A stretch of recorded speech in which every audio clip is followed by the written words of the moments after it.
Observer हटा के हम लोगों ने दो फ्लैश ऑफ लाइट रखी, दो टॉर्च रखी। दोनों टॉर्च से निकलने वाली लाइट की वेलोसिटी तो सेम होगी ना बेटा। मान लें यहाँ पर पॉइंट कोऑर्डिनेट्स क्या थे, एक्स वाई जेड, और यहाँ पर क्या थे, x dash y dash z dash, और लेकिन यहाँ भी लाइट की वेलोसिटी सी थी और यहाँ भी लाइट की वेलोसिटी सी थी। तो हम दूसरे फ्रेम ऑफ रेफरेंस पे सेकेंड आपको फॉलो करा लेंगे कि लाइट की वेलोसिटी या फ्रेम ऑफ रेफरेंस पे क्या होनी चाहिए, सेम। और गैलीलियन फेल हुआ क्योंकि लाइट की वेलोसिटी सेम नहीं। तो हम लोगों ने ऑब्जर्वर हटा के दो फ्लैश ऑफ लाइट रख दी। अब दो फ्लैश ऑफ लाइट को रखो और टार्च पी को फोकस कर दो, तो इससे भी वही वेलोसिटी निकलेगी और इससे भी। तो फिजिक्स के लॉ कभी भी चेंज, ये वाला लॉ प्रूफ कर दे तो हमारा ये फॉलो कर जाएगा। सही है ना बात? क्या अंतर है दोनों में बच्चा? क्या बताया मैंने? बैठ के बताओ। ऑब्जर्वर हटाया, क्या रखा, लाइट रख दी, और लाइट को कहां फोकस कर दिया, पॉइंट पी पर। तो स्पेस और टाइम कोऑर्डिनेट में कोई चेंज नहीं। लाइट की वेलोसिटी क्या हो गई, सेम। यही तो प्रूफ करना था मुझे। लिखो, लैंग्वेज सेम है बिल्कुल। लिखो, these are the set of equations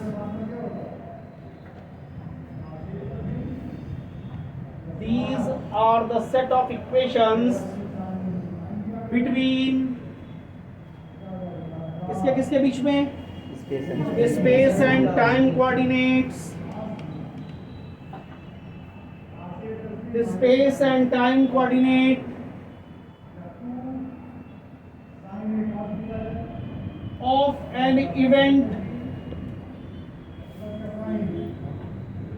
of an event, लिखा, measured from one reference frame, बाद में लिखना उसका नाम, पहले लिखो, measured from one reference frame,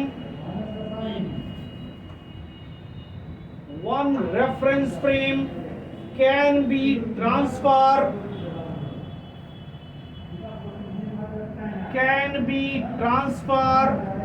into space and time coordinate,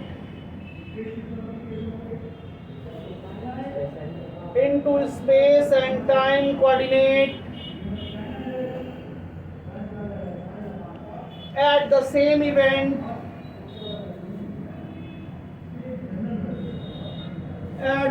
event, measured from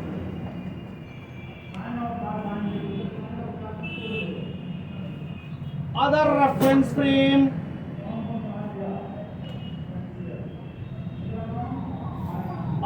reference frame, which is moving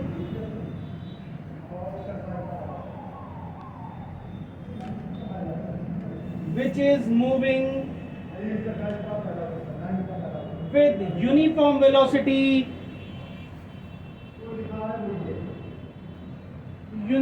velocity, relative to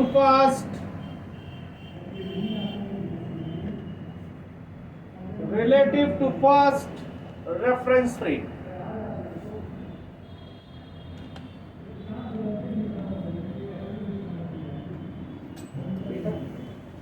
Galilean का जो ऑब्जेक्ट लिखा है तो क्या वो बनती है, किसने पढ़ा था घर पे? पढ़ा था तुम लोगों ने, जिन्होंने, गलत बात है। देखो, अगर आप डेली पढ़ते हो, मेरी बात समझने की कोशिश करो, यहाँ से जाओ 5 मिनट जरूर पढ़ो। जब आप पढ़ोगे तो मन लगेगा। ऐसे ही एक दिन क्या होगा, ये 100 पन्ने की कॉपी इकट्ठा हो जाएगी, फिर परेशान होगे। सेम बिल्कुल लिखा है जो कि गैलीलियन में लिखाया था। अब अंतर कहाँ लाएंगे, ऑब्जर्वर को रिप्लेस करके क्या लगा देंगे, लाइट लगा देंगे। लिखो, फिगर बनाओ पहले। जी पढ़ाई कर ले हो।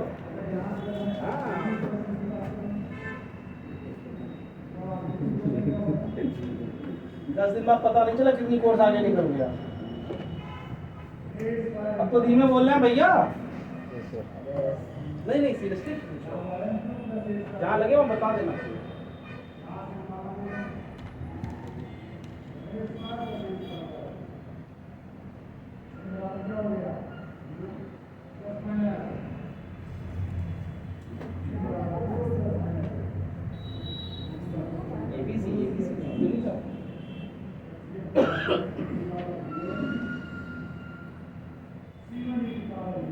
बोले हम आपको क्या लिखाने वाले हैं?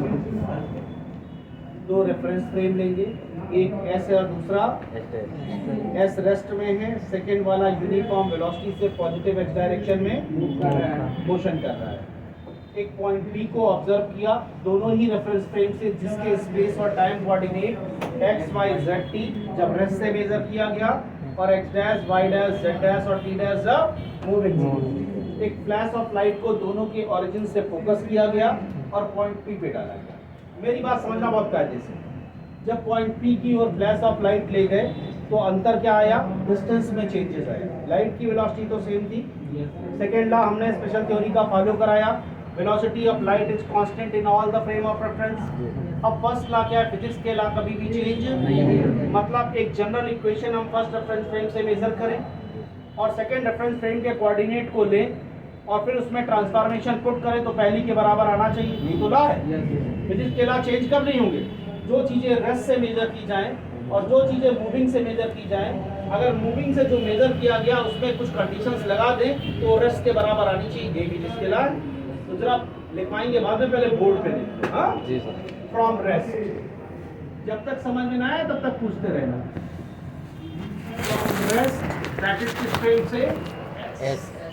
ओपी, ओपी दिखा? जी। OP is the distance. सही है। चाल बराबर क्या होता है? दूरी बटे समय। तो दूरी बराबर क्या? चाल इंटू समय। अच्छा, ओपी का मतलब वेलोसिटी ऑफ लाइट तो सी लग रही थी और कोऑर्डिनेट सिस्टम में टी टाइम था, ठीक? और कितने कोऑर्डिनेट थे? तो वेक्टर फॉर्मेशन से इसका अगर देखोगे x square plus Y square और प्लस जेड। कोई प्रॉब्लम? अरे तीन कोऑर्डिनेट थे एक्स वाई जेड और सी और टी वेलोसिटी था, तो डिस्टेंस हमने ली टोटल और टोटल डिस्टेंस को वेक्टर फॉर्म में लिख दिया। क्लियर? अच्छा, इसका मतलब ये इक्वेशन हुई क्या? C square T square x square Y square plus Z square. Equation number क्या आ गई? 1। This is your original equation, right? लेकिन अगर फ्रॉम अब हम कहां से लें? एस डैश से। एस डैश से मतलब ओ डैश टी। बोलो बेटा।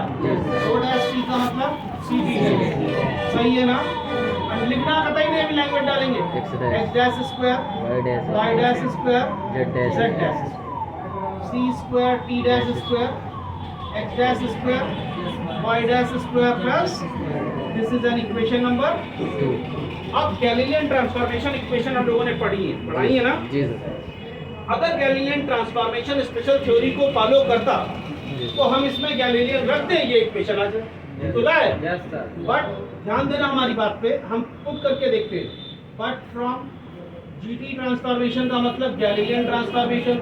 बेटा इधर एक्स डैश की वैल्यू क्या? x minus v. Y dash किसके बराबर? जेड डैश किसके बराबर? टी डैश किसके बराबर? ये इसमें रख दें, ये आ जाएगा तो लॉ वैलिड होगा। जबकि पहले ही मैं प्रूव कर चुका हूँ कि गैलीलियन ट्रांसफॉर्मेशन स्पेशल थ्योरी को फॉलो नहीं करता। फिर चेक कर लेते हैं। फ्रॉम 1 से फ्रॉम 2 से क्या लिखा है? सी टी डैश यानी C square T dash square. बोलो बेटा ठीक। एक्स माइनस वी टी का क्या? Plus Y square Z, right? अगर इसको एक्सपेंशन डालें ये क्या लिखा है? V square T square minus क्या? Plus Y square plus Z. Equation 2, 3 और 1 क्या एक जैसी है? लेफ्ट साइड तो मैच कर रहा है, राइट साइड में डिफरेंस आ गया।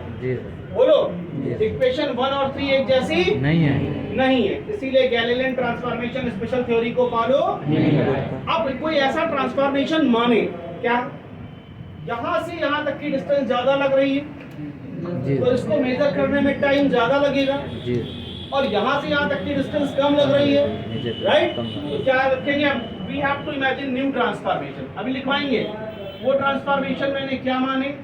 एक्स डैश को एक्स माइनस वी टी ही कहा, वाई डैश को हम लोगों ने क्या कहा? वाई, जेड डैश को क्या कहा? जेड, और टी डैश को मान लिया टी प्लस एफ एक्स। जहां पर एफ निगेटिव आएगा क्योंकि टी डैश कम समय लगेगा, दिख रहा है ना सामने? मैं प्रूव करूंगा अभी। अब हमने ये ट्रांसफॉर्मेशन माने अलग से, इनको ले जाके कहाँ रख दें? फिर हम यहाँ पर रख दें, राइट? फ्रॉम कहां से, 2 से, तो ये क्या लिखा है, सी square T plus F X का whole square X minus B T का क्या प्लस वाई स्क्वायर प्लस ये लिखा है सी square T square C square F square x square two C square T F X, बोलो बेटा, एक्स स्क्वायर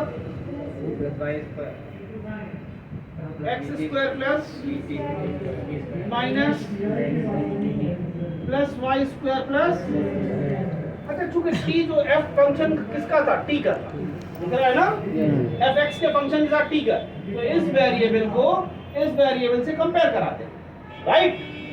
मैंने अभी क्या कहा था, एफ की value negative I, velocity multiplied by position is called,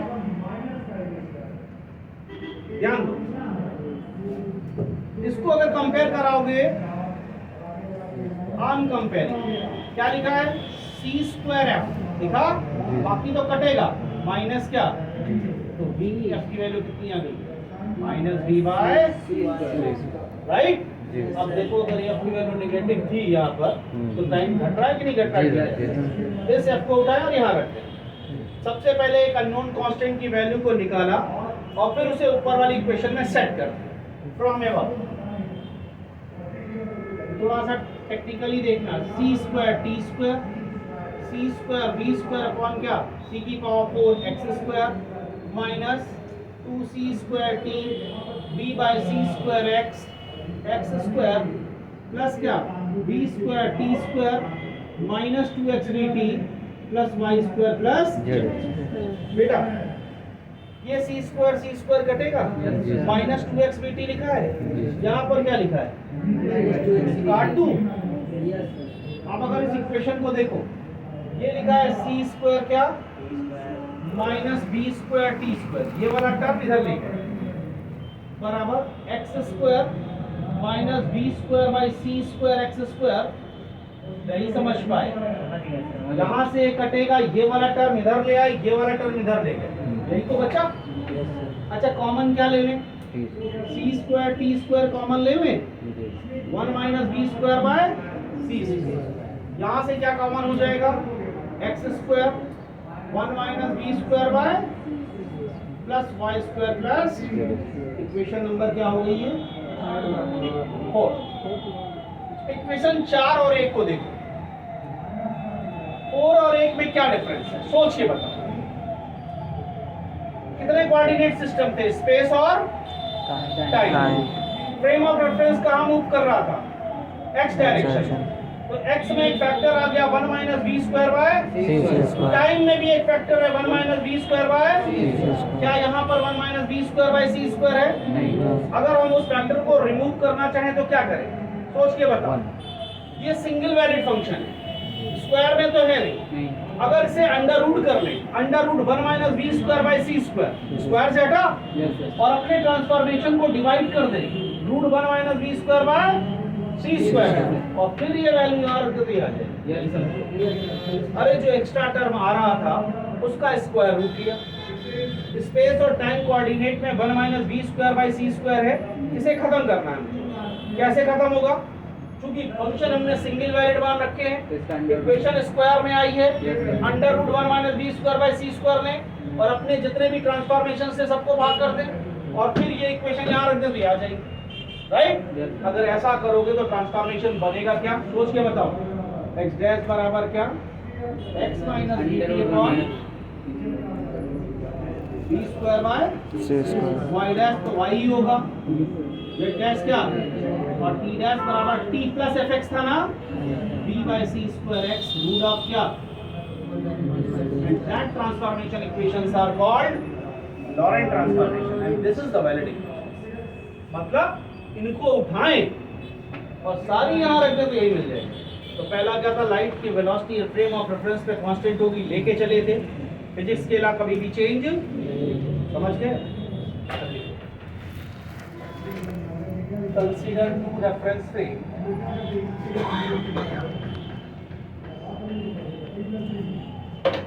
consider two reference frame S and S dash S is at rest,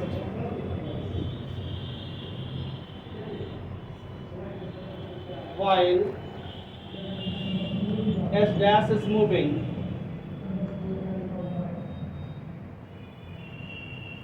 With uniform velocity